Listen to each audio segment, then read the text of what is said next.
আজকে বিকেলে গেছিলাম জন্মাষ্টমীর প্রসাদ খাতি। সেনতে আসতেছিলাম ব্যানে আসার পথে দেখলাম যে সাতপাড়া বাজার দিয়ে একটু ঘুরে যাই। ওরে বাবা রে বাবা, সাতপাড়া বাজারে আসি দেখি যে পুরো ভিউই আলাদা হয়ে গেছে। বিল্ডিং উঠ হইয়া বাজারের পরিবেশ পুরো পাল্টে গেছে।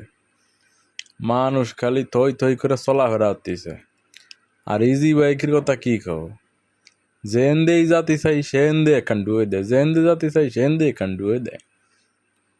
এরপরে কি আর করার, দেখলাম যে বাজারের দিকে আস্তে আস্তে হাঁটি, করার তো আর কিছু নাই। ইজি বাইকের গুতে আটা তোলা বন্ধ হয়ে যাবে। এই সয়ন আবার ভিডিওর সামনে আসিয়া ড্যাং ড্যাং করে আটা আরম্ভ হচ্ছে। কি আর করবো, বাবলা ফার্মেসির সামনে আসলাম। আর বাবলা